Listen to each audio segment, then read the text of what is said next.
Bonjour tout le monde, nous sommes en décembre 2021. Incroyable, le temps passe. Et avant d'avancer le programme du mois de décembre, je veux faire un petit récapitulatif avec vous du mois de novembre. Il y a eu plein de choses, le mois était assez rempli, et peut-être que vous avez raté des événements, alors on va reprendre ensemble le déroulé. Le 5 novembre, on a mis en ligne le bonus de l'interview avec le physicien américain-canadien Lawrence Krauss par rapport à son livre qui est publié chez HEO, un livre sur le changement climatique. Donc un physicien nous explique la physique du changement climatique. Donc allez regarder, évidemment elle est en anglais, elle est sous-titrée. C'est un bonus, l'interview de départ initiale a été diffusée il y a presque un an maintenant sur la chaîne. Vous tapez interview, vous tapez Lawrence Krauss et vous trouvez tout ça. Et le même jour, le 5 novembre, on était à Paris avec Vlad et Corentin et nous avons enregistré l'interview de Steven Pinker qui vient de Harvard, américain, qui était venu parler de son livre Rationalité, un livre qui parle donc de rationalité, de qu'est-ce que c'est que la rationalité, comment on peut la cultiver. Et donc voilà, donc on l'a diffusé le 30 novembre, on a fallu un peu de temps pour faire les traductions et les sous-titres, donc vous avez accès aux sous-titres en français, traduits par Olivier Bosso. Le 8 novembre, on a diffusé le premier épisode de la saison 2 de La Petite Boutique des Erreurs, donc l'épisode 7 en réalité, qui s'appelle Le Vrai Écossais. Et pour tout vous dire, Vlad prend cher dans cet épisode, il morfle, donc si ça vous amuse, si vous avez un petit côté sadique, allez regarder cet épisode parce que vous verrez du sang. Malheureusement, c'est comme ça. Le 12 novembre, on a diffusé l'épisode suivant, La fausse corrélation, et là, il faut faire un mea culpa. Donc sachez que le titre de la vidéo va changer, la miniature va changer également. Peut-être c'est déjà fait au moment où je vous diffuse cette annonce, parce qu'en fait il y a eu une bourde, et c'est ma faute. Après le vrai écossais, j'ai écrit la fausse corrélation, et je me suis laissé influencer, peut-être un biais d'ancrage, ça va, par le vrai écossais, j'ai voulu faire une sorte de symétrie. Sauf que dans l'épisode de la fausse corrélation, la corrélation n'est pas nécessairement fausse. Ce qui est faux, c'est de la causalité. On voit des événements qui bougent peut-être plus ou moins en même temps, donc on a concomitance ou corrélation, et quand bien même la corrélation serait vraie, la causalité, elle n'est pas avérée, elle est peut-être fausse, et c'est là que se joue tout le biais, c'est qu'à partir d'une corrélation qui peut être vraie, on infère des liens de causalité qui, eux, ne sont pas avérés. Et donc, ce n'est pas une fausse corrélation, mais c'est une corrélation trompeuse ou une fausse causalité. Donc toutes mes excuses pour c'est une bourde, et ma foi les bourdes on en commet lorsqu'on fait des choses.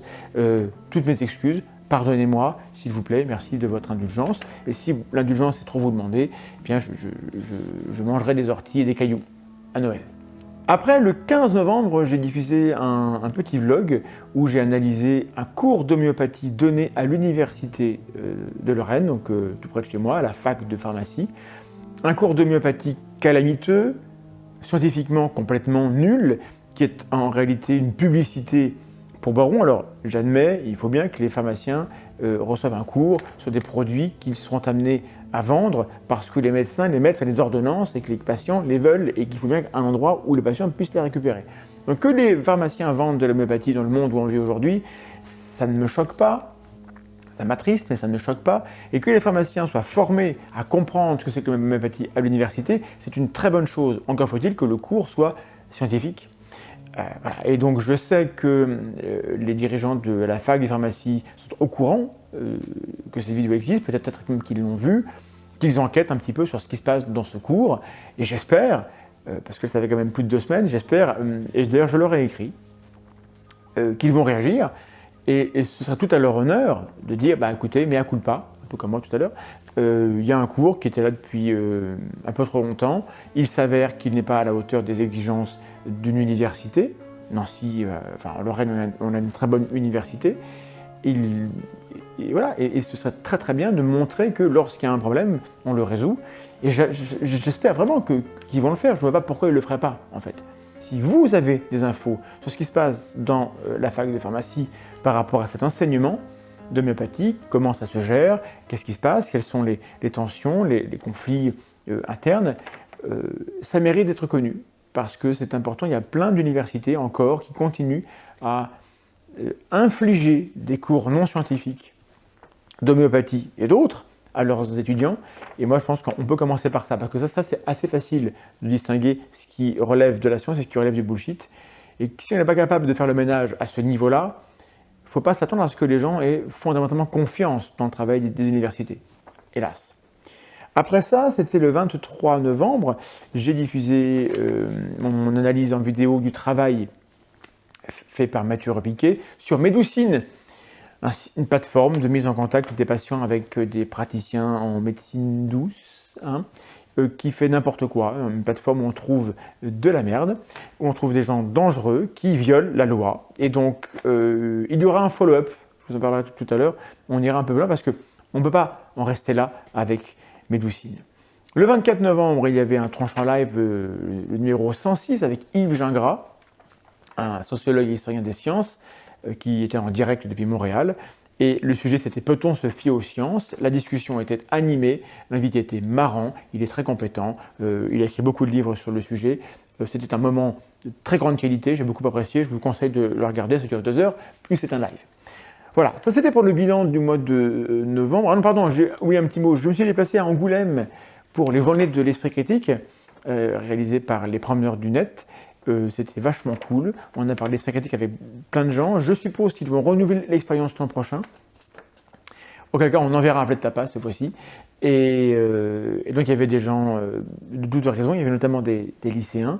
Et je pense que si ils peuvent le renouveler prochainement, un peu comme les REC, des rencontres de l'esprit critique à Toulouse, c'est vraiment sympa de venir un peu sur le terrain et de discuter avec les gens. Voilà. En décembre, mesdames et messieurs, la Tronchambier a diffusé le 6 décembre le 3e épisode de la saison 2 de la Petite Boutique des Erreurs, intitulé L'appel à la nature. Je vous rappelle qu'il existe sur la chaîne depuis 2016 un épisode canon appelé pareil, L'appel à la nature, où on développe sur plus de temps le concept, pourquoi ça pose problème. Dans la pastille de la boutique des erreurs, c'est plus serré, c'est plus scénarisé, c'est plus fun et c'est plus joli, parce que c'est mieux réalisé que ce qu'on avait fait à l'époque. Le 4 décembre, du coup je remonte dans le temps, le 4 décembre, nous étions, Bled et moi, à Dijon pour la convention Camoplay, convention geek, science-fiction, jeux vidéo et un peu vulgarisation. Il y avait des collègues vidéastes, sceptiques et de sciences, et donc je les salue, j'étais bien content de les voir à cette occasion.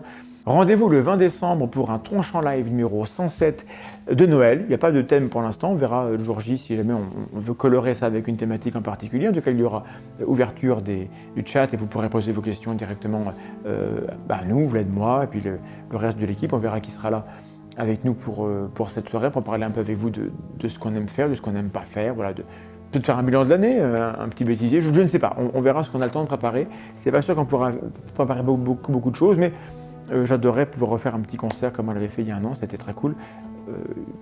Techniquement, il faut préparer ça. Voilà, donc je vous annonce qu'au courant décembre ou tout début janvier, on va continuer les tournages de la Petite Boutique des Erreurs, parce que là on attend les 4 épisodes et ils auront été diffusés courant décembre, donc ça reprendra courant février, la diffusion de la saison 2. Je vous rappelle qu'il y a 12 épisodes qui ont été financés par vous. Voilà, il y aura donc la suite de l'enquête sur Médoucine, puisque figurez-vous qu'au-delà de la dénonciation des pseudosciences, il y a un problème juridique. Et on n'est pas expert en juridique sur cette chaîne, mais il y a quelque chose qu'on a vu et qu'on veut porter à votre attention. Il y aura peut-être des gens compétents qui voudront rebondir là-dessus. Je pense que vraiment, il y a moyen de mettre en évidence un scandale dans la manière dont Médoucine cherche à manipuler les gens.